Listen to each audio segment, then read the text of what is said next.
Hello, friends. I'm Anderson Marchak, And I'm Ricardo Segura. and we are the Panel Bros. Welcome to the panel. Welcome to the panel. Yeah. Alrighty, folks. Here we are. Oh, yeah. We are nearing towards the end of spooky season. As Mm, of this recording, it is late October of 2023, and we have a treat for you. yeah. um, Ricardo and I were speaking, and we speak about horror movies on this channel. I don't want to say often, but every now and then, Hmm. Ricardo being the horror aficionado, me being a film buff, I appreciate it as a genre. But we decided to do a few horror movies for you for October, and I said let's close out October with something really cool and something special. So Ricardo and I got to speaking, and we decided we were going to do our top 10 best horror movies of all time. Personal best, of Bro, course. this, listen, I'm sure it was for you. It was very difficult. Like, I was able to get it down to 20 and then 16. It was so difficult. And up to just legitimately maybe 2 hours ago, I was making alternates, I was making Yeah, changes. And obviously with lists, it'll change depending on where we are in life, how we view movies later on or rewatches. October's been a really good month. I love horror, so I've just been watching nothing but horror movies. So when we decided this is what we were gonna do, I was excited, and then I started getting into it, and then I started getting scared. I was like, wait a minute, is this movie not going to make my top 5? Is this movie not going to make my top 10? I was like, oh God, I want to talk about all these movies. So it's going to be fun. It's going to be fun. yeah, and of course, times change, lists change, Yep. so I could see us doing this again down the line, and it'll be different, and that's Yeah. fine. And we did give ourselves at least 2 weeks to do Hmm. this project because it's something that you and I never really sat down and thought about. Um, but I think it's time to get started. Yeah. This is the first time I've ever done a top 10 for horror. Yeah. And I surprised myself with a couple of these. And I was like, oh, okay, let's go. Alrighty. So we're going to start off with honorable mentions. I'm going to go first here. And I'm going to kick things off with John Carpenter's The Thing. And Ooh. I rewatched it. And there's just way too many practical effects. There's too much going on as far as, who you can trust and who you can't trust. And just that sense of dread when you're watching the movie. You don't know if it's the entity, not the entity, the thing or not. The So Thing. yeah, The Thing, as the title says. It is a remake, but Hmm. it's an awesome remake. So I had Oh, to put yeah. The Thing. The next one here I haven't watched in a while, but I had to put it on just because of how layered it is, and it's The Fly. Oh. It's another remake. It's David Cronenberg's The Fly, and we talked about it a little bit. I'm gonna let you riff in a second, Mhm. Ricardo, on it. For me, once again, just practical effects. I'm not big on body horror. I'm saying that as I just mentioned The Thing, Yeah. but I'm not really big on body horror. It just makes me cringe when I'm watching it. But it's such a layered story, and just the transformation that Jeff Goldblum goes through in the movie um, with practical effects, and Gina Davis just bringing the emotion like she always does. It's it's it's scary, it's disturbing, it's tragic, it's just multi-layered. So I had to put The Fly here in one of my honorable mentions. Yeah, The Fly is one of those movies that I think is layered. Again, practical effects, great horror aspect, but I think there's something really special. I feel like this is one of those movies that Guillermo del Toro would really put over because he Yeah. loves monster movies, where you're getting to meet the man who becomes the monster, and there's a tragedy in that, and the movie is full of that, and as well as there being body horror and scares, there's a really tragic story, and the performances from Gina Davis and Jeff Goldblum working together as this couple, and watching him kind of succumb to this, all the way leading up to a very, very heartfelt ending, which is, it does happen in horror, but you don't get it too often. Usually, a horror movie you'll end in like a big scare or whatnot, but this ends on like a really, really emotional beat. And for it to work as well as it did, it should definitely be talked about when it comes to like greatest horror movies out there. So my next honorable mention, A24 is going to get mentioned tonight. I just assumed that was going to happen more, at Mhm. least one or more occasion. Yep. So I went for Ari Aster's Hereditary, Bro. and it's just such a well done film. I felt bad not at least mentioning it by the end of Mhm. tonight. Um, it's just so disturbing from beginning to end. Just full of dread. It doesn't end on a Yeah. happy note. No, It's it does not. just a really sad movie, filled with shocking moments. The one in the car being the most shocking, of course. And I just had to mention Hereditary. Um, this next one here is based on a Stephen King novel, and it is one that I don't think I've even spoken to you about it. And it's 1408 Ooh, with John 1408 made it. Cusack. Yeah, John Cusack. Yeah, okay. Just you'll see a theme with my list is a lot of really good Mhm, performances because that's what mhm. I'm drawn to is performances. So um, with 1408, it's just that performance from John Cusack, just such a great heartfelt performance. It's another tragic story with him and Yeah. his daughter, and for me, it wasn't even scary, even though it is a horror. It's just Samuel L. Jackson just pleading with him, "Do not stay in that room. I'm Don't go in that begging you." room, man. He's a journalist. He's like, "Please, whatever you do, do not." And he's like, "No, I don't believe in that stuff." And then by the end of the night, it's like, "Oh, you know." Yeah, you know what I And mean? Yeah. and there's so many visuals, and there's so many stories that you see throughout the night that Mhm. these aren't just ghosts just haunting the place. They each have a story, Yeah. and I thought it was really cool the way that movie was done. And this is my last honorable mention, and it was between this movie and my number 10, and I went back and forth. And unfortunately, it didn't make my top 10. It may one day, and it is Jordan Peele's Get Out. Get And out, man. I just, I just, just you got to just make a noise when you talk about this movie Yep. because of what Jordan Peele did. Um, it's an original. It's a social Yeah. commentary. It is scary. And, once again, just great performances all around, highlighted by Daniel Kaluuya. Um, yeah, so there we go. Yeah. Eh, Look, man, it's very, very hard to do this list. yeah, I'm sure there are tons of movies that we could talk about in this conversation, so even come up with an honorable 5 is fun because there was some that I had to cover my honorable 5 because there was just so many. I was like, "Oh, dude, there's so many." So, for one of my honorable mentions, one of my 5, The Blair Witch Project. yeah, there we go. I got to watch the Blair Witch Project very recently to kind of see if it still held up. And I think because of the nostalgia and growing up, being a young kid when that movie came out, I was still able to tap into that same emotion I had when I first watched it. I mean, it was really revolutionary. It was the first of its kind.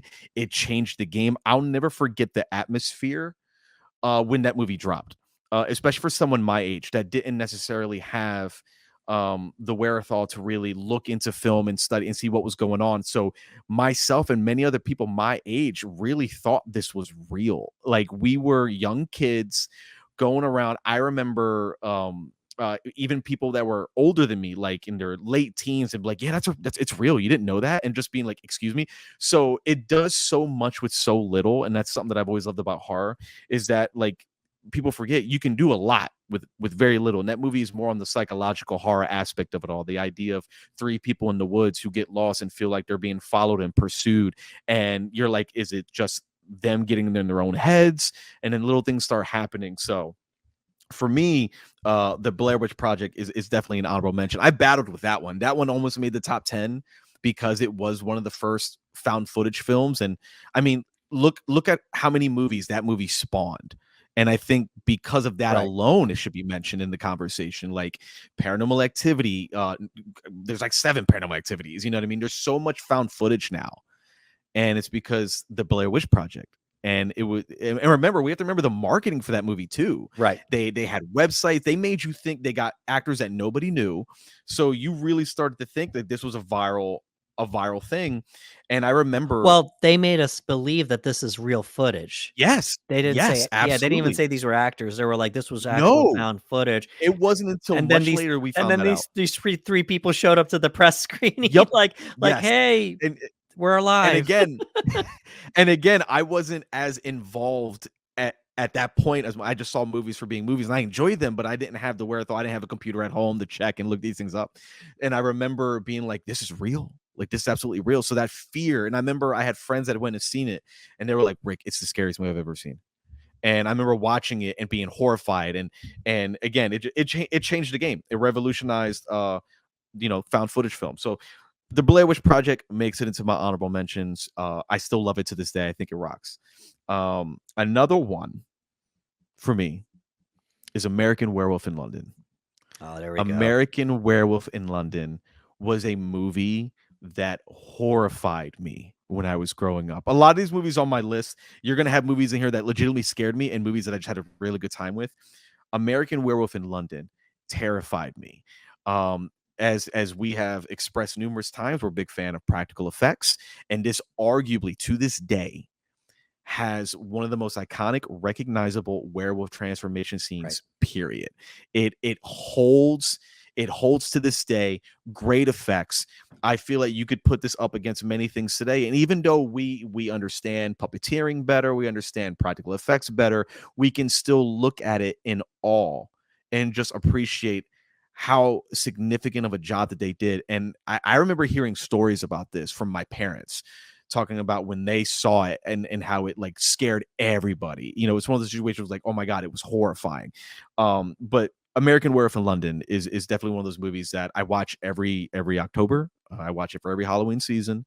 And it's got a lot of dark humor too.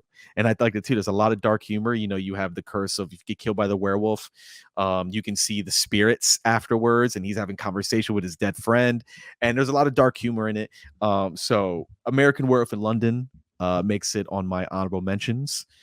Next on the list is from Peter Jackson, All right. Mr. Lord of the Rings himself, The Frighteners All with right. Michael J. Fox. That is a movie. I remember watching that movie. Everyone knows I'm a huge Ghostbusters fan. And this was a movie that I felt as a kid when I watched it, almost felt in the same vein. It was comical, but it had great horror aspects to it. And the idea of seeing Michael J. Fox's character become a ghost and have ghost machine guns and shoot the Grim Reaper, yes, sign me up. Like everything about that movie is chaotic, it's over the top, it's comedy, it's dark, it's twisted. Peter Jackson is one of my favorites and a lot of people's favorite. Obviously, again, this is Mr. Lord of the Rings himself, and Peter Jackson has tapped into horror. He's done a few horror pictures, but I remember watching The Frighteners, and there's mystery to it. There's this Grim Reaper going around. It's kind of like a whodunit, and you figure it out. There's a couple twists and turns, as I mentioned, but that's one of those movies that I watched as a kid and walked away going, that movie was so much fun.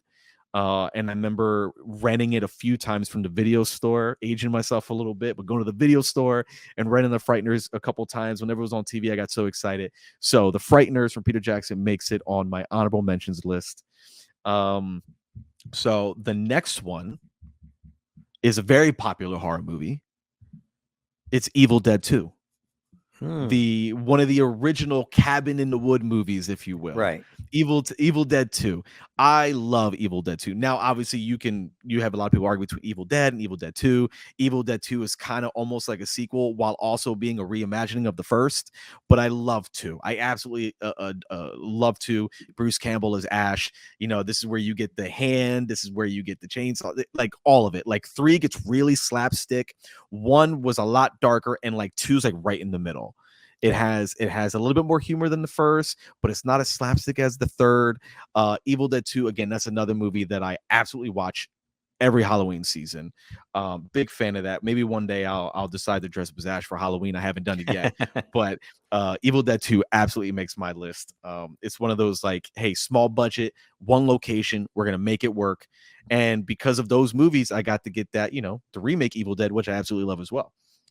And for my last honorable mention, for those of you who know me personally, you know that when it comes to horror, one of my favorite genres in the horror film is zombie movies. It's one of my favorite genre when it comes to horror, and it's Return of the Living Dead from 1985. Okay.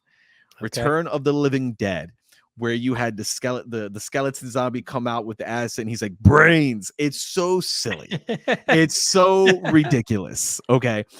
But I love it. I I re remember watching as a kid right. and being I horrified. remember the one zombie is like a fan favorite, the one that talks and, Yes. he's a comedic relief almost. Return of the Living Dead. Yeah.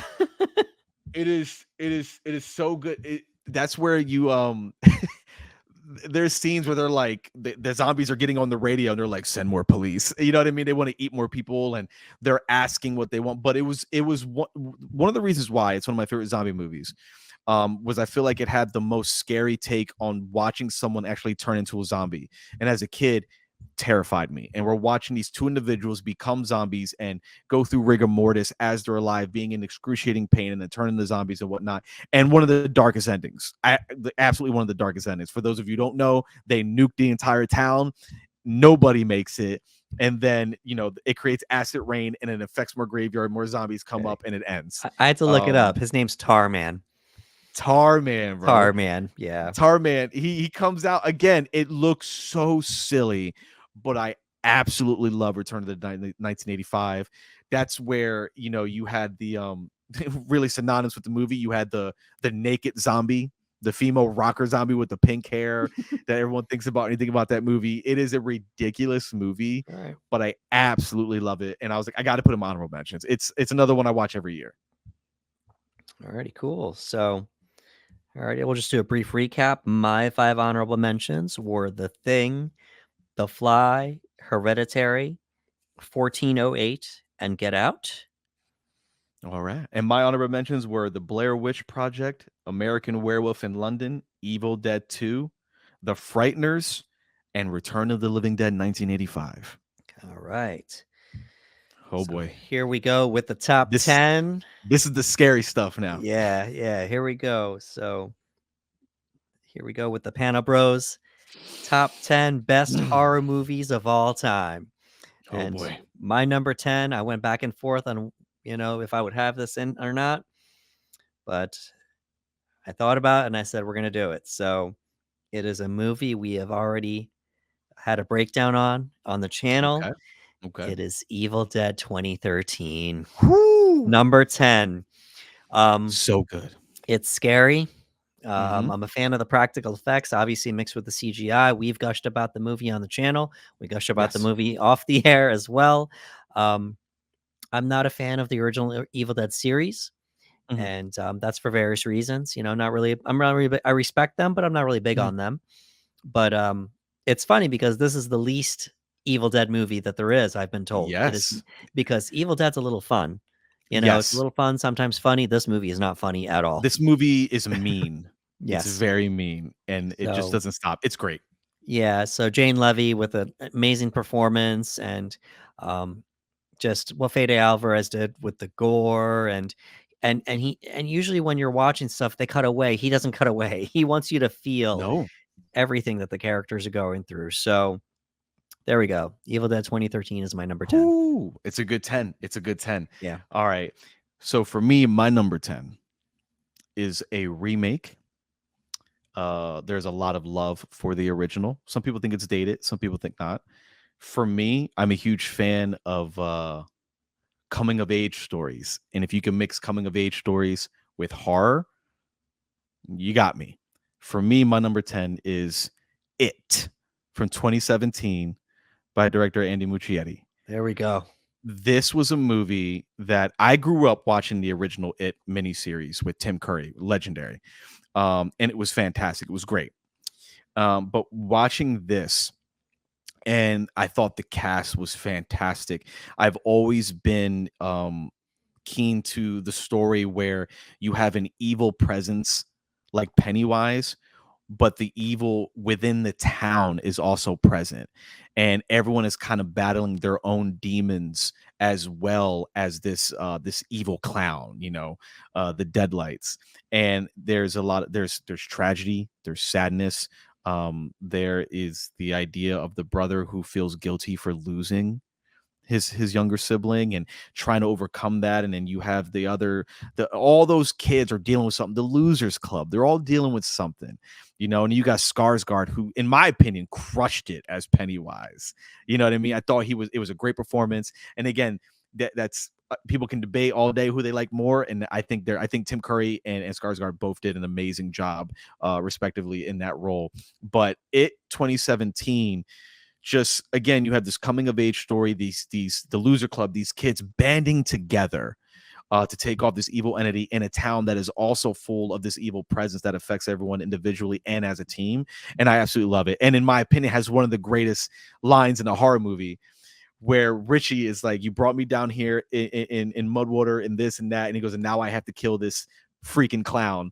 And then he goes, "Welcome to the Losers Club, a-hole," and he hits him with a pipe, and it's so good. And I love the idea of watching these kids come together and just going to town on Pennywise. So for me, my number 10, 2017 from Andy Muschietti. All right, we're here at number 9 now. And my number 9, once again, is a movie we have discussed on the channel. All right. And it's an original, which helps its case.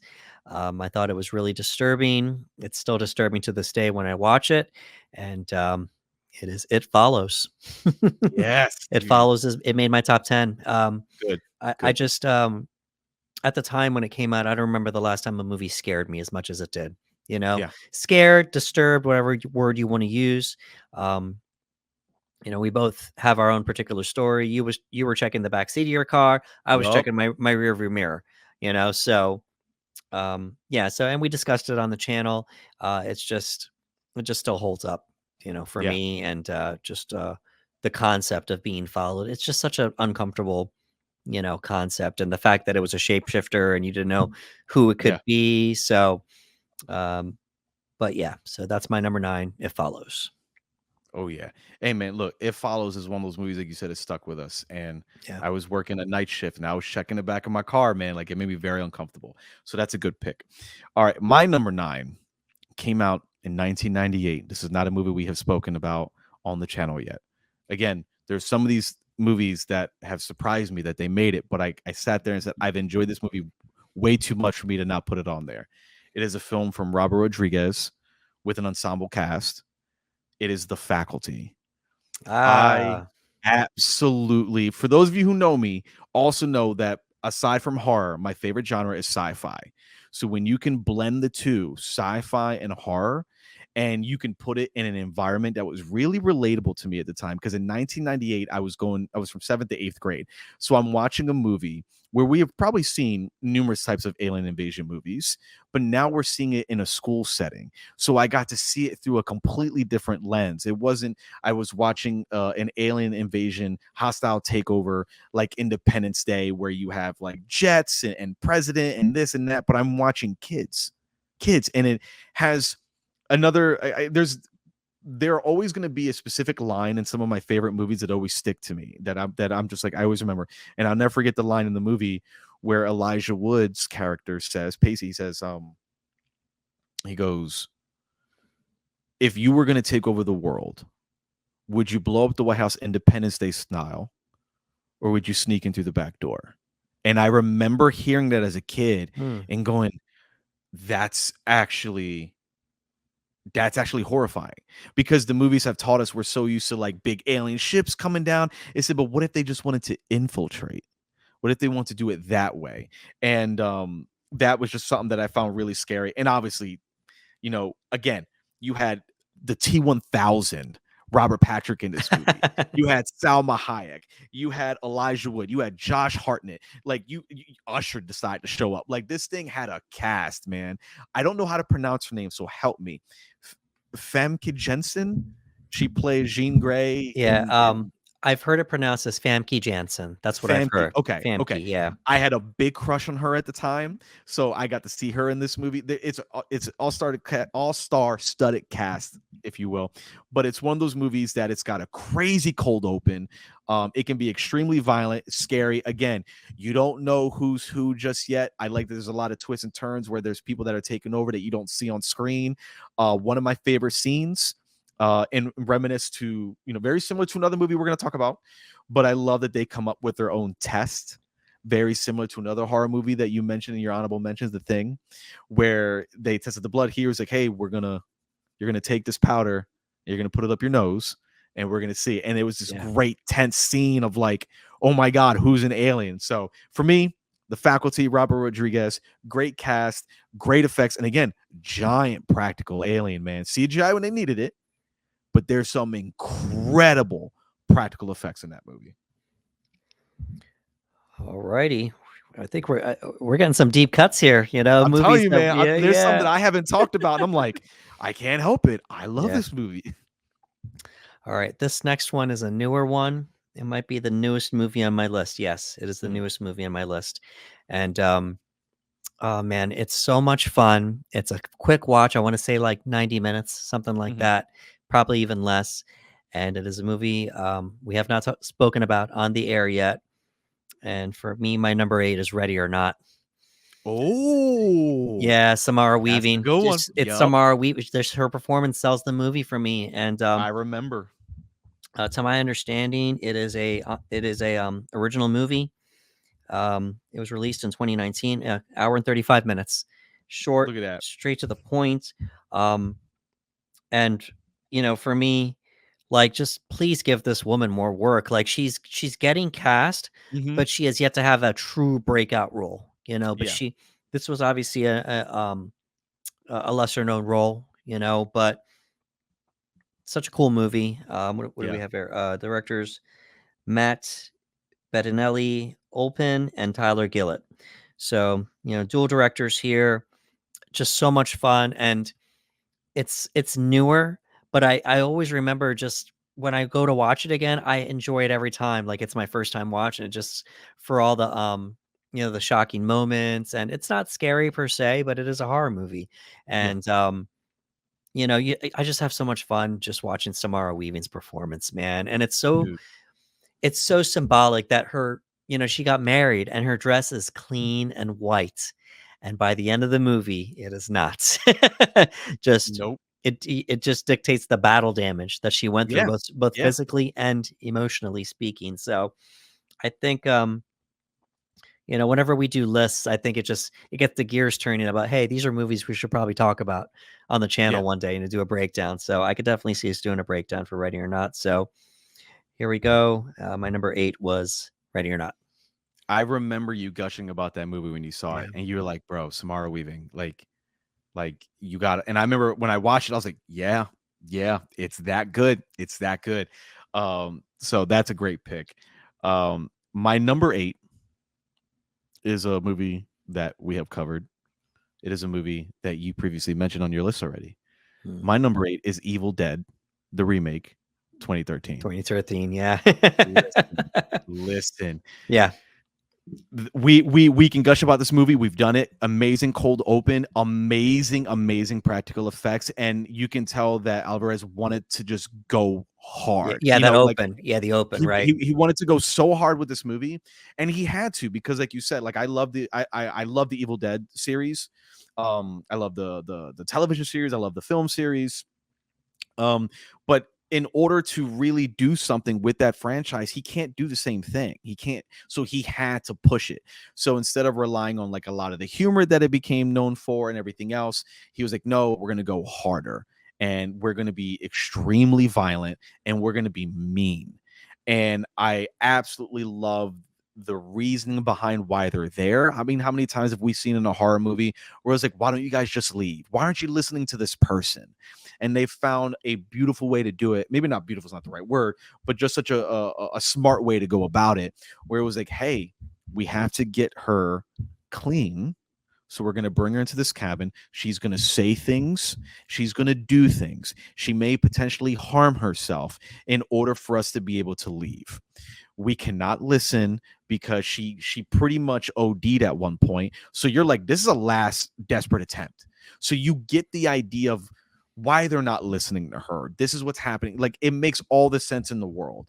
And then once things become very apparent that there is something really evil happening, it's too late. And I love the physicality of it all. Again, like you, when it comes to certain body humor, I can cringe a lot. There's some stuff that I kind of stay away from, but this just felt more along the lines of like, we're not being, it never felt gratuitous, if that makes any sense. It felt just like it was just violent. Like it was just very violent. Like there's crowbar shots, nail guns. You can't help but when you think about that electric knife scene, that like I had a buddy of mine who told me he walked out of the theater. He goes, Rick, I had to walk out. That part made me too sick. And it's commendable because it looked great, but I absolutely love that movie. And in my opinion, has one of the most metal shots I've ever seen in a horror movie, is at the very end when it's raining, there's blood spewing everywhere. She's got the chainsaw and she's doing the bit on the demon and the deadite, I should say. And it's just like when you see it, like you're just like, that's one of the most metal shots I've ever seen in horror. Yeah. So visually, great movie, super hard movie, violent, but at its core, there's a great story too between a brother and sister that I really appreciated. So Evil Dead is my the remake 2013 is my number 8. Good stuff. All right, we're here at number 7 now. It is one of the many classics we will be mentioning tonight. And for those of you listening and following along, Ricardo and I did not tell each other what our lists were going No, to be before we not at started. all. So We I'm both wanted, hearing this for the first right, time. right. We wanted to be surprised on the air as you're surprised while you're listening or watching. So it's a classic. I did rewatch it just to solidify it on the list, and it is Stanley Kubrick's The Shining. So Yes. just listen. Everybody talks about Jack Nicholson's performance, and he's one of the all-time greatest actors. So many amazing performances, so many Oscar nominations. He's awesome. Yeah. But Shelley Duvall, though, Shelley Yeah. Duvall in this movie, there are stories that some people confirm and some people can't. She said it. She's pulled back. Like it's all over the place where it's unfortunate. Kubrick Yes. verbally and mentally abused this woman Yeah. to get a genuine performance out of her, and Mhm. it's legendary at this point. We don't know how true this is or not. If Shelley Duvall says this, I'm going to take her word on it, regardless Yeah. if she's pulled back or not.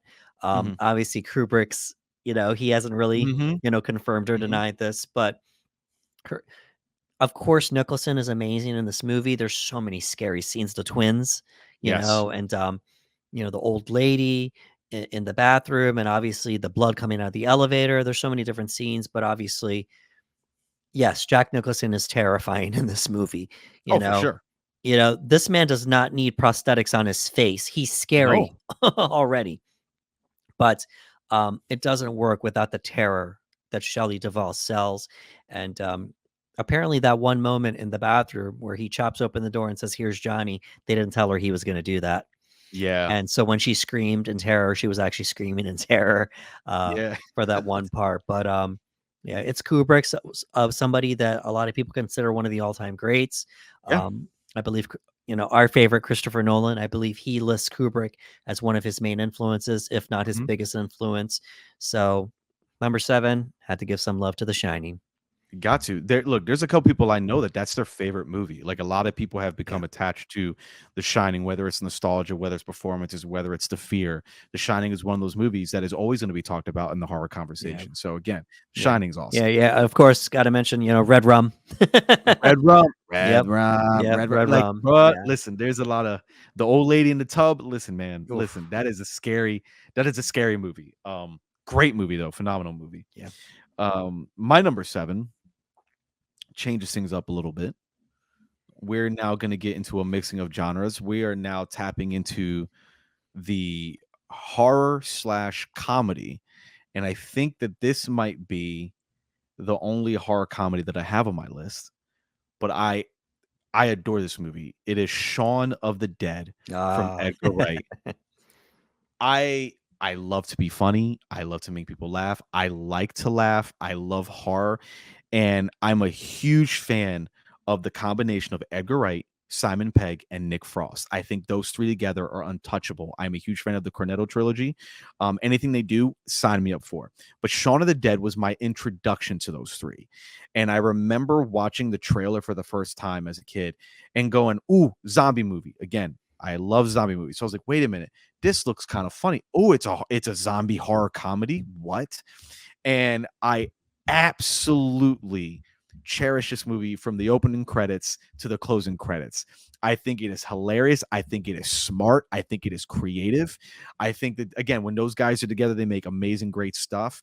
Um, and I love the idea at poking fun with zombie lore. It never felt like, because sometimes you can do a comedy or a parody and you're kind of making fun of something, but this never felt that way. It never felt like somebody who said, hey, let's make fun of zombie movies. You remember when all those parody movies were coming out, like Dance Flick and everything? They were making fun of those genres.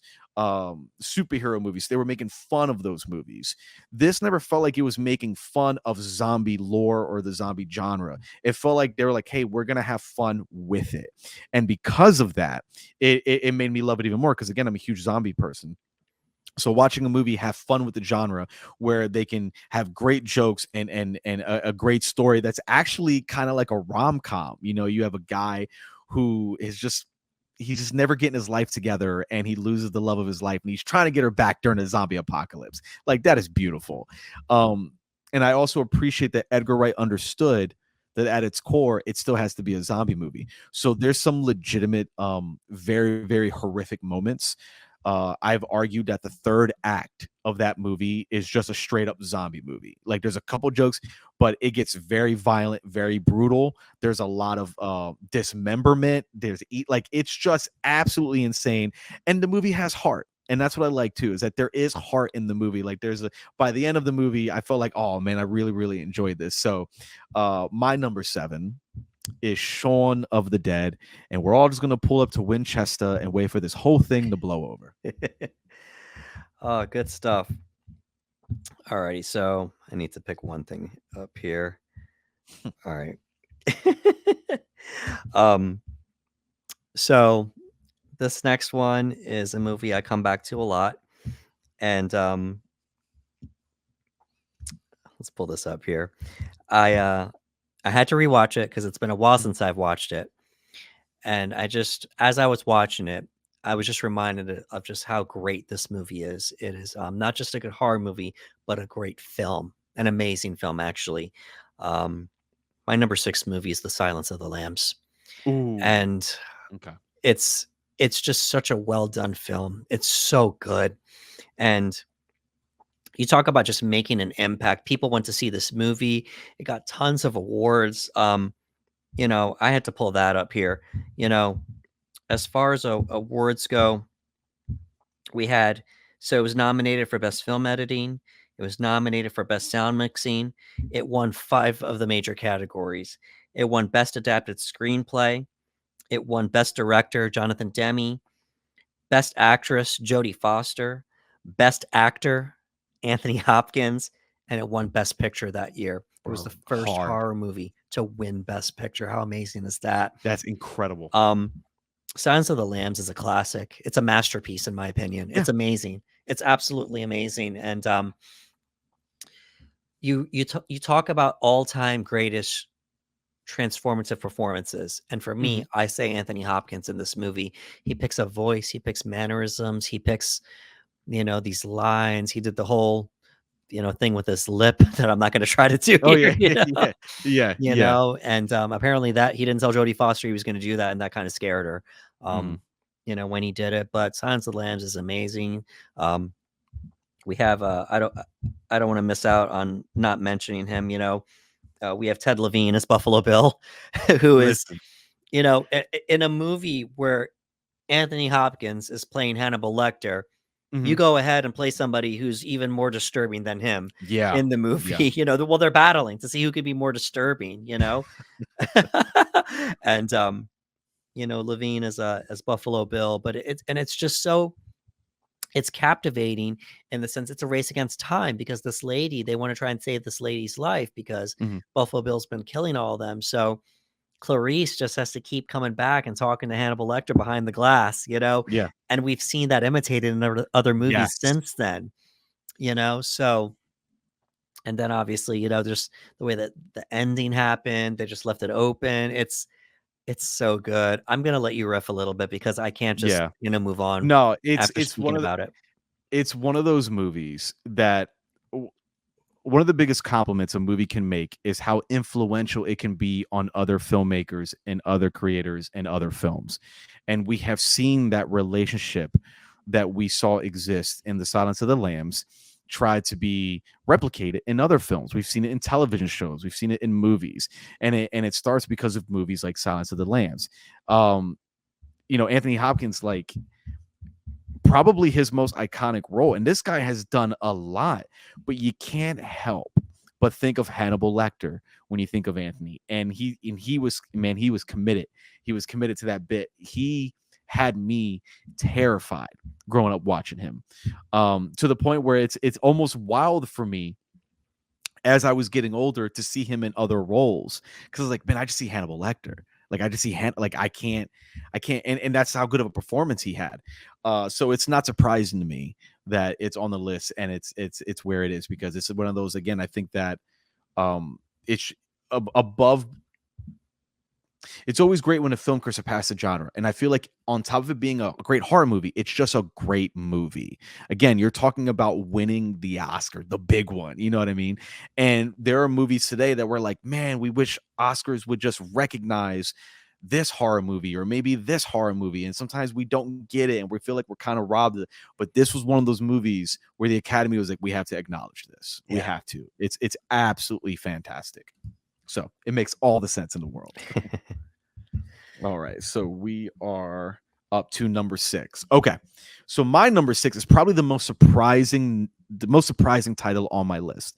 One of the reasons why it's probably the most surprising is because it is extremely recent. This is an extremely new film. High on the list. Extremely new. And it's number 6.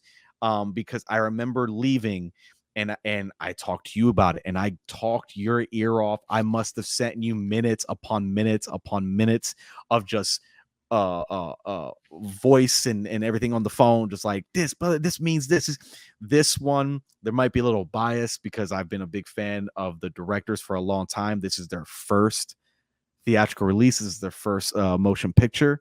I follow these guys just on YouTube. I am talking about A24's Talk to Me. Wow. It's the most surprising title just came out here. this year. Just came out. 2023. Yeah. And I sat there and it was at first it was 10, and then I started comparing other movies, and I'm like, but I haven't talked about a horror movie as enthusiastically as I have Talked to Me in a very, very long time. I spoke to you about it. I spoke to my other friends about it, just gushing and gushing and gushing. So let's just be fair. Do you think it might be a little bit of a recency bias? That's why I said there might be a bias. In time, it might change, but for right now, yes, okay, absolutely. Which is why I prefaced with there might be a bias, because I remember and over the past few years, our the theater experience changed quite a lot with what happened in the world, and the idea that I got to see this in the movies and I got to have that experience. And again, knowing the people behind the camera, knowing everything that was going on, and just being sucked into the story. And again, I always love horror movies that talk about grief and loss and tragedy, because we can relate to those things. I'm always going to love those movies because we relate to them. So if you take out all the spooky stuff, you take out all the paranormal stuff, there's still a movie there about healing as people. And I feel like that's something we can all relate to. And it's going to happen to us numerous times in our lives. So when a movie can tap into that and then also take something like a genre, which is, like, I guess an older movie would be a Ouija board or communicating with the dead and bringing it into what society would be like now. That was my favorite aspects about the film, is they said, hey, like when we were growing up, when you watched horror movies, it was like, hey, don't mess with that stuff. Don't even watch that movie. You're inviting stuff. Don't do this. Where this movie talks about the younger generation today would actually be encouraged to do it. We talked about it when Vine was a thing. Before TikTok, you had kids that were on there making homemade Ouija boards for Vine, trying to communicate with the dead. And it was almost like mirroring what happened in real life and how kids change. So I like that aspect of the horror community evolving. And the filmmakers, the Raka Raka, understanding that and going, well, horror is looked at differently now. If this was happening in real life, kids would throw parties about it and they would do this and they would do that. So mixing that up with the genre, taking something very old, making it feel fresh, dealing with grief, trauma, and loss, putting that all in one movie and tying it with a nice bow, making it for the limited budget that they did and overcoming the odds and working against this, like all that just coming in, it just gave me such an amazing experience. And it's the most recent film that I have on my list. But again, that one was the one that I was like, all right, this one's going to be the shocker. Like it didn't make top 5, but it got top 6. Like it like, and that's relatively high. So as time goes on, as you mentioned, I'm sure this thing is going to move. It might get bumped all the way down. Who knows? But because it's still to this day so fresh in my mind, I have the album. I downloaded the album to this movie and I just listened to it because I was that moved by the movie in itself. So for me, it's a lot of praise. I talked about it a lot. So for me, my number 6 is from Raka Raka. It's Talk to Me from A24. Well, and also I think you feel like a kinship to these folks because they started on Yes. YouTube, and Yes. you've done stuff on YouTube. You've done lots of content on YouTube over the Mm-hmm. years, and you know, you root for folks that Yes. that are in the same field as you, making short films, and though they got an opportunity to make a feature length Yeah. film and do it, and then have some great success. So, Yeah. good for you, and Yeah, giving them and some and I love here. and I'll say this before I talk everybody's ear off. Again, I have been following these guys for 10 years. You know what I mean? Yeah. And watching them grind on YouTube and this and that, and then to see that success, like you said, there's a kinship, and I felt so happy for them. So it definitely plays a role in the ranking system.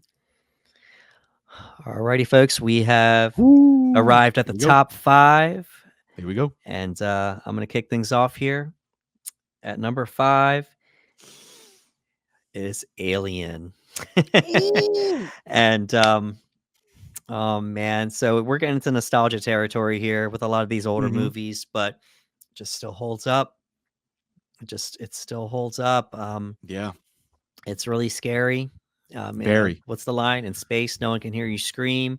The design of the xenomorphs still hold up after all these years. Now, Mhm. obviously, the Alien franchise has been kind of up and down over the years, Breaks my unfortunately. heart. I Breaks my know, heart. unfortunately, but Ridley Scott came out swinging when he Yeah. directed this movie, and so many iconic moments with the chest burster, for Yes. the face hugger, and then the chest burster, and Mhm. and just with the xenomorph hunting everybody down one by one, and then just when you think that she won, it snuck on the pod, Mhm. with her, and but the cat lived.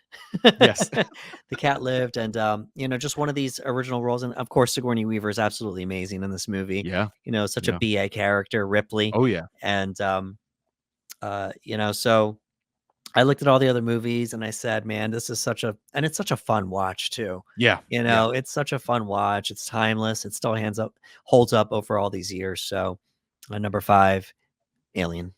Alien, dude, you said it. In my opinion, the scariest design for any type of extraterrestrial life was Alien. Yeah. The xenomorph is the scariest design I've ever seen. I always constantly like make jokes when it comes about alien movies, like, oh yeah, we could take those guys. We could take those guys. The xenomorphs are the meanest things I've ever seen, ever. Like, there's a reason why they're like, all right, we're gonna do Alien versus Predator. Take these two beasts to go against one another, and we're always rooting Right, for the right. It Predator has against it Alien. has acidic blood. Yes, It's got the acidic mouth. blood, It's a got the mouth in a mouth, a yeah, tail, like you right. can't. It is the scariest design. Like whoever designed those aliens is a madman or madwoman. Like it is a mad person because Yeah, again, I remember that movie horrifying me for numerous reasons. The chest burster scene, forget about it. right. It terrified me for years. The xenomorph design terrified me for years. The idea that these things were just mean. They were just mean. You know what I mean? Like, and they spawned many sequels, and obviously, yes, we could talk about that. But I'm so glad you put that on your list because that's another one. Like in space, no one can hear you scream, and I was horrified Right. of And face huggers for didn't years. they do the android? He got decapitated.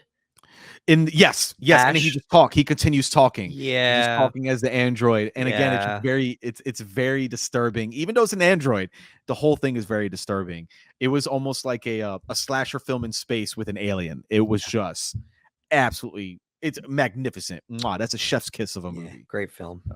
All right, so we are up to my number 5. We're getting a top 5 category here. Yeah. Okay, top 5. Top 5 for me is from 1978. So we're going a little ways back. I wasn't even alive yet. Neither of us were alive yet. We're going a little ways back. 1978. It's another mixing of the genre with sci-fi and horror, talking about Invasion of the Body Snatchers. Oh. Invasion of the Body Huh. Snatchers is Okay. one of my favorite films. I absolutely love this movie. Again, it's another one of those movies where they're infiltrating through the back door, which obviously led a lot of inspiration for The Faculty, and they talk about that movie in The Faculty. But Invasion of Body Snatchers was so great because, again, we're talking about a movie in the 70s. We're talking about 1978. So they're pushing the boundaries with the body horror and the practical effects of the pod people and everything, and just being extremely disturbing, and the idea of trying to blend in. And there's a lot of themes and whatnot about society as a whole, all going through just following the motion of the world around it and becoming emotionless and empty voids. Like, there's a lot of layers that you can do that, and we'd have to do like a full breakdown and analysis of the movie. But Invasion of the Body Snatchers always stuck with me for many reasons. But one of the key reasons was because it had one of the bleakest endings I've ever seen in a film.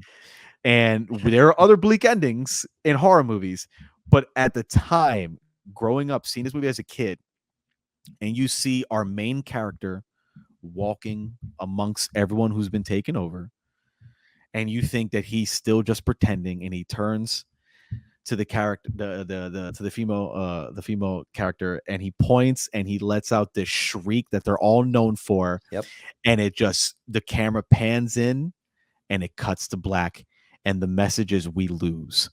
And I remember just being in complete shock that as a kid I could watch a movie where the bad guys win. And it is you have the scene where there's a dog that's got like a human face, but it's upside down. Like, so there's great scares. Look, we had a young Jeff Goldblum in this movie. You know what I mean? We had Jeff Goldblum in here. We had a lot of these guys. We had Mr. Sutherland when he was much younger. So, Invasion of the Body Snatchers, 1978. Great tension, great fear aspect. And it just builds on that notion. And again, one of the darkest endings absolutely puts it in my top 5. I absolutely love this movie. That's a surprise for me because we never talk about that movie. So I No, didn't know about that. no. I do know that about the ending though, because it's very iconic with that pointed Yes. scream and Yep. Donald Sutherland with that terrifying look on his face. So Yeah. It's just it just hits you in the gut because you're like, oh, he's okay. Like, he's okay. He's blending yeah, in. And he does that. And it's that realization, like, there's no one left. yeah. No And then one. since then, there's been tons of movies that have done that where they could be one Yep. of us, Yep. So all right, we're here at number 4. It is a movie we have discussed, and it is Jaws. Now, Yes. depending on who you talk to, they don't Yes. they say this isn't a horror movie, but hey, if that's your opinion, that's fine. But for me, a movie that scares you as much as this movie did on a Mm-hmm. first watch and scares the masses of people, I think it's a horror movie. Yep. It is a horror movie. People were literally scared to go back in the water, you Yeah. know? And that was the tagline, So, um, we talked about it. It's a classic movie too. It's not just a good horror Yeah. movie. Once again, it's a good movie, and Yes.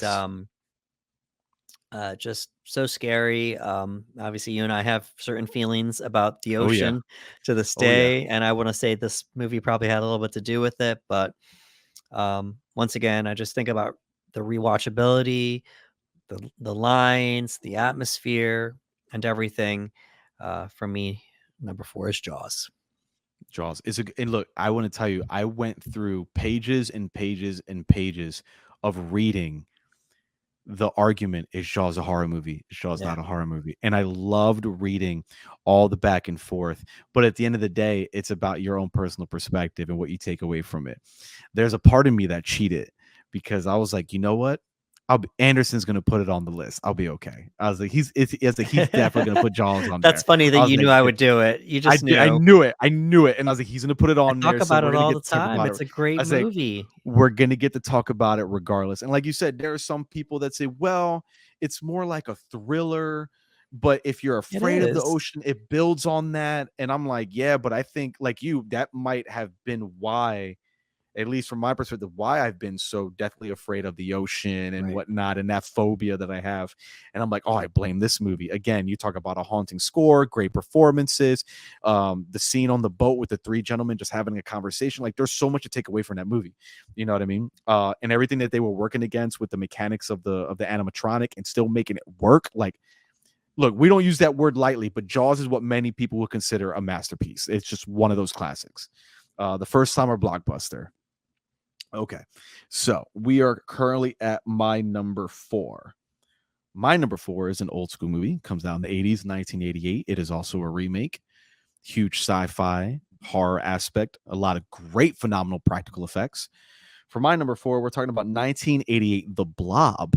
Oh, The big wow. pink blob. Yeah. I listen. This is another one of those movies that when I watched as a kid, I was petrified, absolutely petrified. And as I got older, I started to appreciate the movie more as a film, from the practical effects aspect of it all and just the inventiveness of it.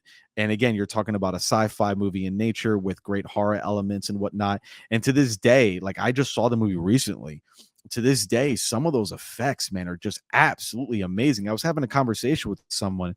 I don't remember what the conversation was about, but somehow we got to the blob, and he brought up the scene. He goes, oh man, I'll never forget this scene where this happened, this happened. I was like, yeah. And for a long time, and this is true, for a long time as a kid, there was a moment where I was scared to go to the movie theaters because of the movie theater scene in Oh, the blob. right. I was really scared. I would go to the theater as a kid and I would look around like very cautiously as if I could see if the blob was going to come in. And that it just instilled a fear in me that stuck with me for a very, very, very long time. So there's always a special place in my heart, a nostalgia for it, because I remember that fear that I genuinely had. And it was also one of the first times as a kid where I saw a child character bite the dust when Hmm. they go into the sewers. So that scared me beyond belief. And I was like, wait, that can happen? So there's a lot of things that I take away from that movie in terms of nostalgia, and just overall fun. I think the movie's just a blast. I absolutely just think it's just a really good time. And I love the beginning, I love the middle, I love the ending. There's nothing about that movie that I would take back and go, I don't think I'd do that. No, I loved all of it. The Blob goes really high on my list, but there's just something about it, and I can't really pinpoint it. It might be the nostalgia goggles, but it's always, always, always been, when it comes to horror, it's always been in my top 5. Like, I don't think there's ever been a point where it didn't make my top 5. I absolutely love that movie. Alrighty. So we're here at number 3. Yeah. Number 3. So depending on what day you talk to me, sometimes I say this might be my favorite.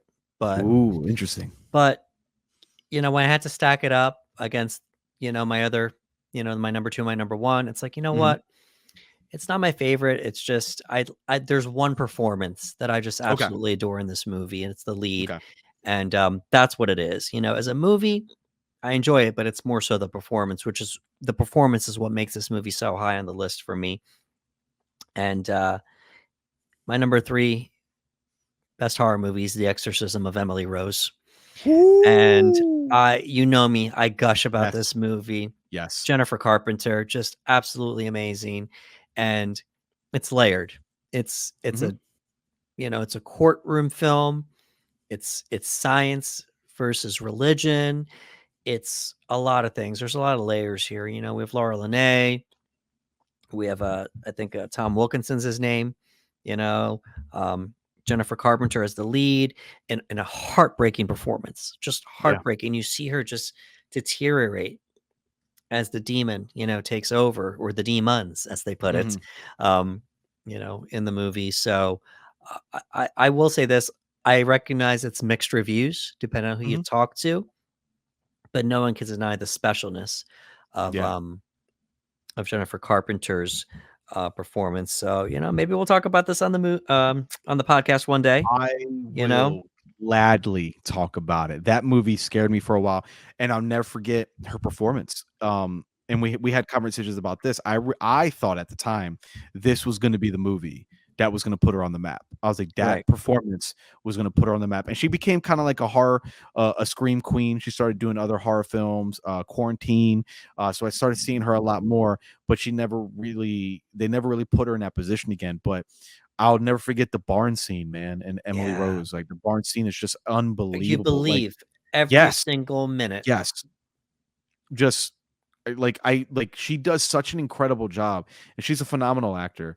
And I think that's one of those films that if anybody ever wanted to know about her, I'd be like, if you want to see one of her best performances, you watch Exorcism of Emily Rose. Like, that's the movie to watch because she just blew me away. She convinced me. Right. I'm watching a movie and she convinced me. And that was scary because again, it took me out a little. I was like, wait a minute, this is a movie. Like, relax, calm down. But like she did such a phenomenal job with it. And that movie stuck with me for a while. That's one of those that stuck with me for a while. And you can't help but praise her, man. She's incredible in it. Right. All right. So we are at my number 3. I think you'll like my number 3. I think you'll All like right. it. I think you'll like it. It is called Showgirls. I'm kidding. So, that's horror for a different reason. Okay, so my number 3 is actually a movie that I saw pretty recently. Yeah. My number 3, I'm gonna get right into it. My number 3 is The Exorcist. Yeah. The Exorcist. I don't want to say I'm disappointed in myself because I had every reason in the world to be terrified of this movie when I was growing up as a kid. It just, we're all built differently, and I'm not that strong. So at the time, again, I was terrified.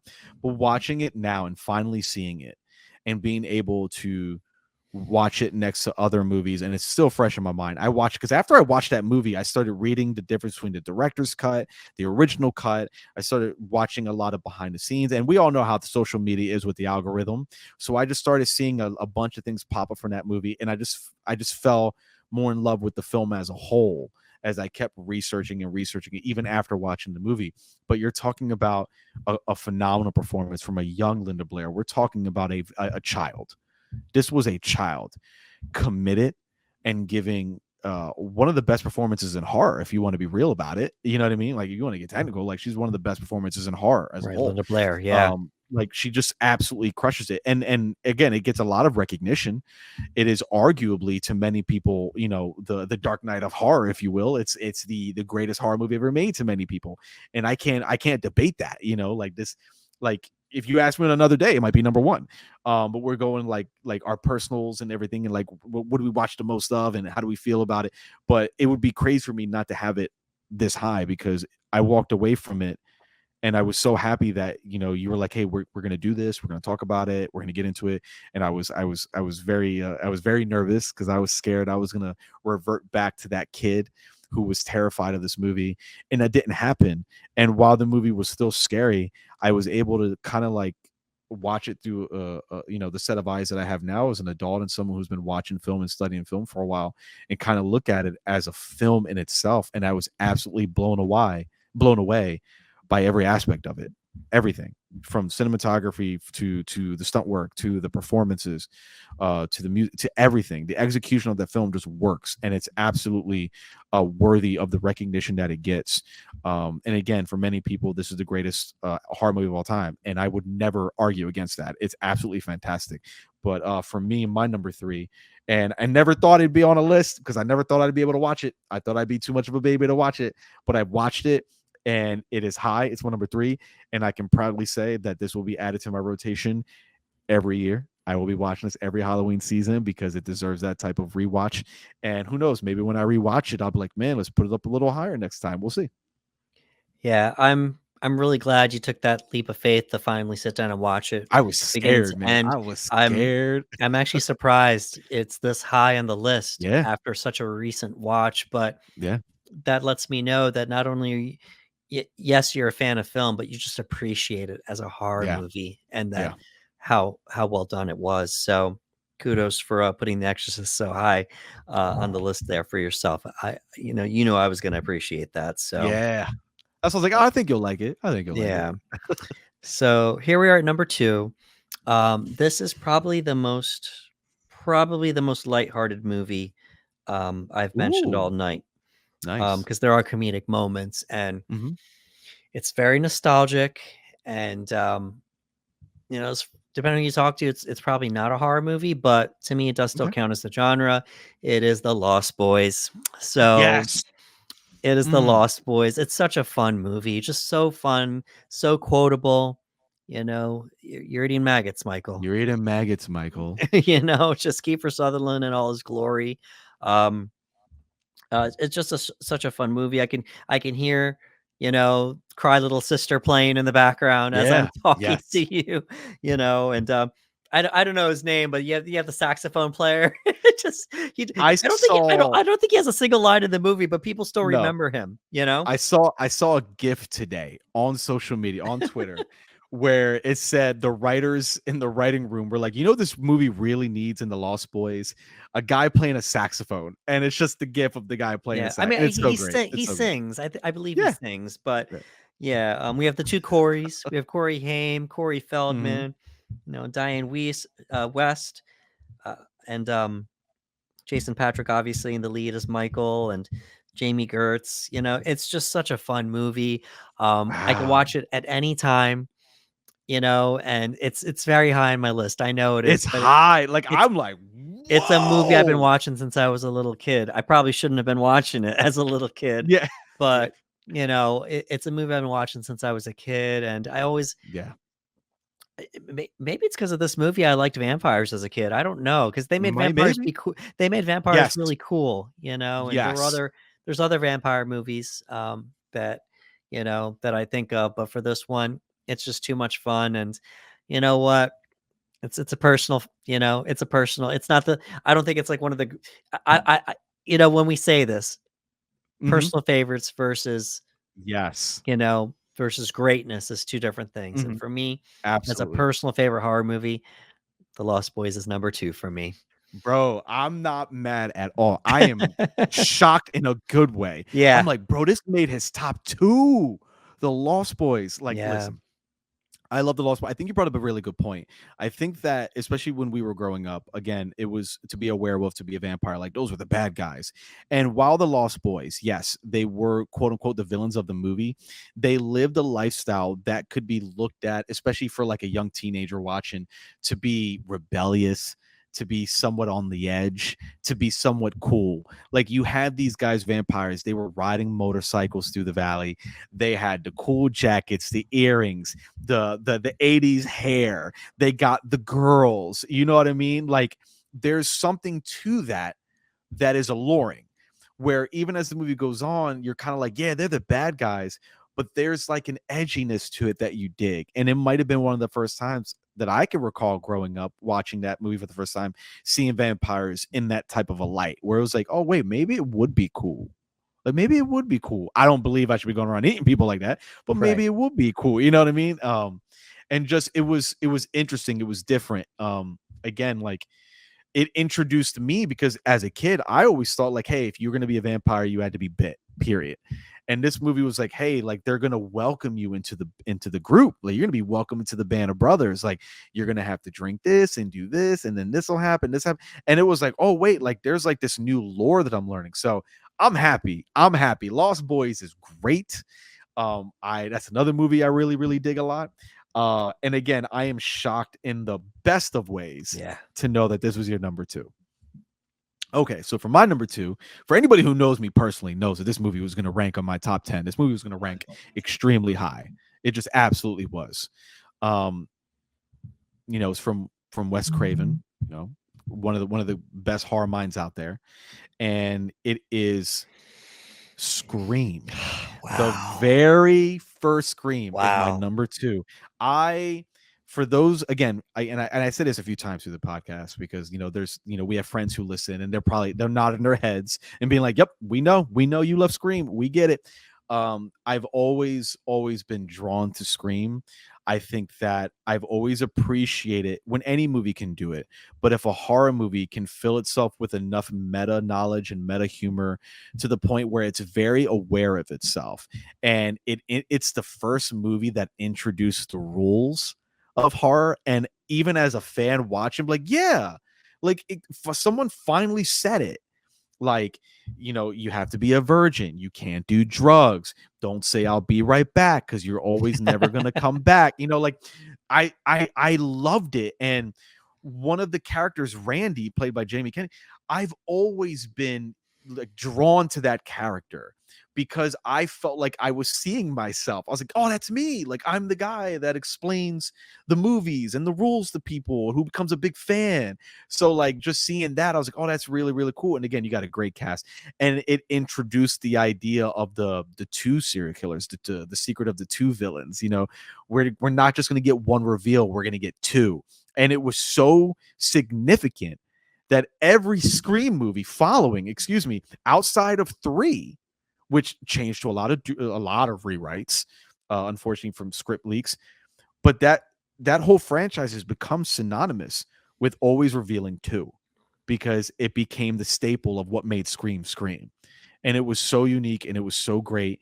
And I love the Scream franchise. Obviously, there are ones I like more than others, but I love the franchise as a whole. I think this thing still has plenty of legs, and it all started from the first Scream movie. Again, the idea that Wes wanted to tackle meta and have horror kind of look at itself, and you were like, I love that idea, I love that aspect. And then you have the opening, which is one of the most iconic cold openings of a movie, period, where you had America's sweetheart Drew Barrymore, who, if you remember, was being marketed as the star of that movie. So we all knew Drew Barrymore, and we're going into this movie thinking she's our star. And to have that opening act go down the way that it went, not only was it shocking to see this happen to America's sweetheart Drew Barrymore, but it was violent and it was horrifying and it was scary. And it was one of the earliest times and memories that I can remember where an opening of a horror movie hit me as hard. There have been other horror movies that have scared me, yes, but the opening hit me so hard, and again became a staple of the franchise because that opening was so raw and so good that they've always tried to duplicate it in every Scream movie. Give us something shocking, cast a big name actor or actress and bring them in, because we've got to do this now, because one just changed the game. In my opinion, Scream changed the game. It's one of those, we talk about when it talks about the Matrix, that there are movies before and there's movies after. And I think Scream kind of opened up a door of horror looking at itself, embracing it, making fun of itself a little bit, but always reminding itself, hey, we know what we are and we're going to go along with the rules and we're going to move forward. And look, Ghostface. I could rant about Ghostface all day. People got Jason, people got Freddy, Leatherface, all of them. Ghostface has always been my favorite. He will always be my favorite. She will always be my favorite. And that's why Ghostface is my favorite, is because Ghostface is legendary. It's iconic. Ghostface can be anybody. And it was one of those movies where if I watch Jason, I'm like, I can't be Jason. I can't be Freddy. I could be Ghostface. I could be Ghostface. I could be Ghostface. Like, not that I want to be, but it's just that idea that it's almost like I'm gonna get corny. It's almost like the Batman. Like, anybody can be the symbol. You know what I mean? Like, that's what I see with Ghostface. As weird as it is from a crazy psychopath standpoint, is like anybody can be Ghostface, and that's what always makes the movies fresh to me. And it all starts with the very first Scream movie. All right. Well, I surprised you with my number 2. You surprised me with your number 2. I knew it would make your top 10. I didn't know it would be your number 2. But love Scream. No, it's great. It's a great watch. It almost made my honorable mentions. It did not, but it's such a fun watch. Can watch it anytime. Great cast, meta. It's Wes Craven did something really special with Scream, and yeah, good stuff. So we have arrived at number 1, folks. Oh boy. So, if you've been following along, you're probably going to be able to guess what my number 1 is, folks. I know you already have, Ricardo, based upon our conversations. I have now. Now you know. Yeah, because I wasn't sure, and I was like, okay, we've gotten through every single movie. So, yep. My number 1 horror movie of all time is The Exorcist. There it is. It's the There it movie. is. It's funny. It's the movie that many people consider the greatest horror movie of all time, and Yep. it's not my number one because of that. It's my number one because when I think of horror, I think of The Exorcist. Mhm. And people in our generation, our age and older, when you bring up The Exorcist, they don't scoff at that choice. They raise No. eyebrows. They say, like you said, I only watched it once and I never watched it again. Mhm. This movie's 50 years old, and it's still it does something to you when you see it for the first time. It's like, man, I don't know if I want to watch that again. But for me, it's just it's too special of a movie. Um, for me to forget and for me to not make it my number one because whenever I talk to horror aficionados, I go, hey, it's kind of a cheesy pick, but for me, it's The Exorcist. And to this day, no one has ever said that that's cliche. No No. one has ever scoffed at it. They go, no, Anderson, it's an amazing film. And if that's your favorite horror movie, respect to you for that because Yeah. The Exorcist is still amazing after 50 years. Yeah, dude. We spent a decent amount of time talking about it with our breakdown here, but we had all the Oscar nominations. Ellen Bernstein as Chris. Um, we have, obviously Linda Blair as Reagan, and it's just so good. It's so good. It's heartbreaking. The Yes. story of of Reagan and everything that she has to go through. Um, it's just too much. It's just too much. But you remember it. You remember it, and just you just see this transformation that she goes through just from the beginning, and then just as the movie goes along. The prosthetics on the face and everything like that. I don't want to forget about Jason Miller as Yeah. Father Karras, but just for me, just once again, just one solid performance, and obviously Ellen Burstyn's amazing in this movie, but um, Linda Blair as a teenager at the time, just Yeah. playing this young girl going through something completely awful. There's imagery, there's a score, there's lines that are just so ridiculous, but they hit you to the core when you Yeah. hear this little girl say them as Pazuzu. So um The Exorcist is my number one horror movie of all time. Bro, it's look, as soon as we got here, I was like, all right, he hasn't said it yet. Yeah. It's gonna be blasphemous if it's not here. This is the number one. I was like, Yeah. this is it. This is it. And again, like you said, I don't think anybody can argue. I don't think anybody can scoff at it. I don't think anybody can go, really? Like, no, it's synonymous with horror. Like, you think horror movie, Exorcist comes up in that conversation. It's impossible for it not to. And like you said, there are many people that probably watched it. I was terrified for years, man. I just watched it. I went my whole life Right. seeing glimpses and clips. I was like, I can't handle it. I can't handle it. I remember just again hearing people tell stories about how it shook cinema and people at the cinema, and I was like, I can't do it. I'm not strong enough. My will is not strong enough. But we watch it. So I'm glad that I can appreciate it. I'm glad it's your number one. That's a great pick. It's the Exorcist, dude. It's like the Yeah, it's The goat. Come on, Exorcist, come on, man, yeah, you know what I but mean? It's the goat. but that's not the reason, it's just Yeah, it's just still so memorable to me even after yeah, all these years, and even when I did the rewatch for our breakdown, it's like, mhm, man, this movie still holds up. yeah. I'm just blown away every single time I watch it, so, It's so good. All right. We are now to my number one. You know yeah. my number one. You know Yeah. it. You know what my number one is. My number one is also a remake. It is from John Carpenter. It is from 1982. We are talking about my number one choice is The Thing. What Yeah. thing? The Thing. Yeah. This movie, I have probably, if I look at my list, if I can just do a quick scan of my list, I have seen this movie more than every other film on my list. Um, so it is essentially it is my favorite horror film of all time. It is my most rewatched horror film of all time. Hmm. I have watched this more than any other horror film. I don't need to wait for October. I will watch this randomly throughout the year. It doesn't matter. I own it. And any opportunity that I get, I will slap it on. It does not matter.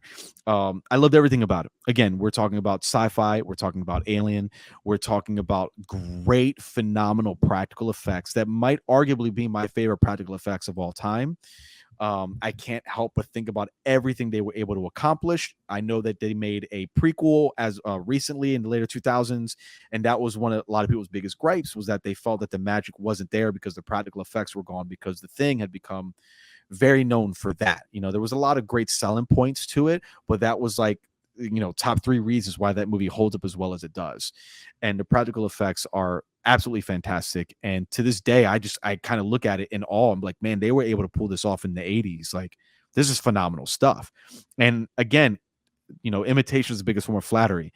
And it's always nice seeing other movies either replicate things they saw in the thing, down to dialogue, down Right. to the animatronic. Look, we talked about it earlier.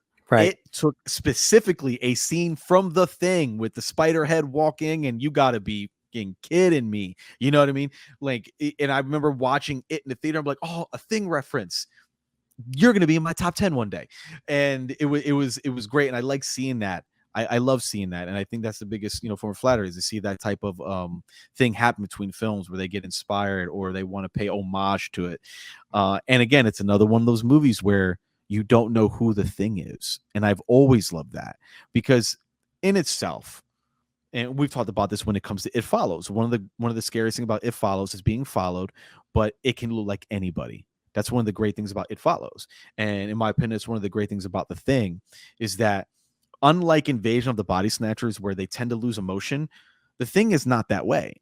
So they traditionally blend in, and that is horrifying. And again, the idea of using the paranoia that people have of who you trust versus who can't you trust. I barely know this person. Are they trustworthy? I don't know that person walking down the street. Are they trustworthy? And taking that fear and paranoia and locking these group of individuals in the Arctic, in the freezing cold where they can't leave, and just being like, okay, one of you, more than one of you, who knows, might be the thing.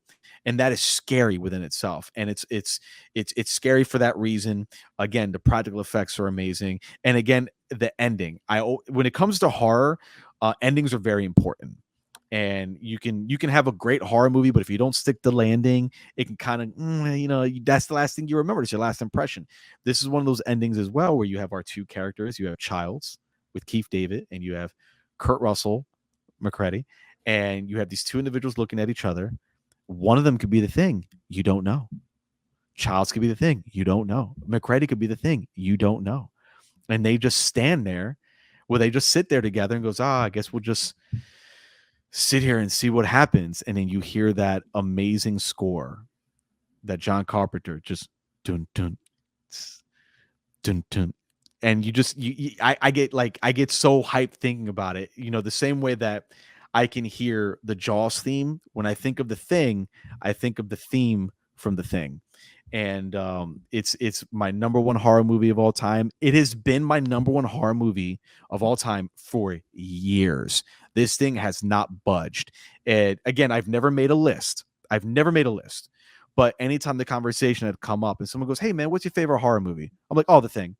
Like it never took me any moment. It was just, oh, the thing. What other movies? Oh, you know, I can name this movie. I like this movie. I like this movie. What's your favorite? The Thing. Easily, hands down. Everything about it. The closed off location, the snow, the fear, the paranoia, the practical effects, the tension, just everything about it. Everything about it. It is my number one horror movie of all time. John Carpenter's 1982, The Thing. If not for you speaking about the thing so often, I would not have rewatched it. And it's really gross in my It's opinion. so gross, man. Yeah, the practical effects, Yeah. and that body horror type deal. It's really Mm, gross. It's not a movie I enjoy watching, yeah. but I can't eat if I'm watching it. I'll tell you that right now. I yeah, can't eat while I'm watching it. but I did watch it again, and you know, you kind of nudged me a little bit. It's like, you know what? I think I'll mention it in my honorable mention because Nice, it is nice. it is a great take on all those things you were talking about. Plus, just once again, the practical effects, Practical so effects. that's the I main think selling point of the movie. it's one of those movies that I feel like obviously they don't have to go as hard as they did with the practical effects. I think the idea of just people locked in one location where little by little you guys being infiltrated by something, and it could be your friends, it could be your best friend, it could be your brother, it could be like that in itself is scary enough. Like that's already scary. They could have made a movie work just that. But the fact that John was like, I'm going to push it. I'm going to give you something that will give you nightmares. And for years and years, I was like, well, what is the thing? Like, what is the thing? Like, does it have a basic shape? Does it have a certain, like, what is it? And you never really know because the thing is just anything. And again, because of that, it's just absolutely horrifying. Where, you have a xenomorph, you think of a xenomorph, you know what a xenomorph looks like. You're like, oh, that's synonymous. You think of the predator, you know what the predator looks like. You think of the thing, there's no common shape. It can be whatever it wants. And every cell within the bloodstream infected by the thing can be defensive. And I absolutely I was blown away by that aspect because, like you said, there's some very gross scenes in this movie. You have a head that completely detaches, grows legs, eyes, and walks away. You have an arm. You're like, oh, there's an arm. There's a leg. What is that? That's a torso. Okay, that's a torso. Like it just defends itself, and like that, and that is scary because it's like it's not one object. It's many things coming together. It's a megazord of nightmares. Like that's all it is. You know what I mean? So it's like, oh, fire. Fire is the enemy. That's what we're going to use. And excuse me, horrifying sounds as well. Like when you hear the thing let out that shriek, I can't even imitate it.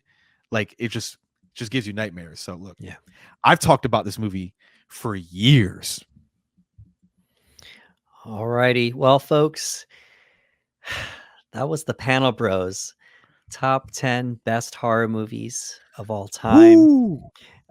We want to thank you for staying along with us here, and I'm chatting here a little bit just so you can have some time to look at the graphic that we're going to put Mhm. up, so you can take a look at it again and review the list. Um, this was interesting, and I think we're going to do it again, Yeah. hopefully, one day. But And it'll I'm glad we, change. It'll yeah, change. I'm glad we got to do this. I don't see my number one changing, that I've had a chance to really think about No. it. But and It's you stuck. well, Mine is yeah, stuck too. yours has been the number one for years. So Forever. alrighty. Alrighty, folks. Once again, that was the Panel Bros top 10 best horror movies of all time. If you could please give us a like, share, and subscribe on YouTube at the Panel Bros, we'd appreciate it. Also, if you could please let us know in the comments below how you felt about our ranking. Also, if you could please let us know your favorite horror movie of all time, or your Yes. top 5, Yes. or your top Yes. 10. It's up to you. Just Yes. please let us know in the comments below. For Ricardo Segura, this is Anderson Marchak saying, thank you for coming to the panel.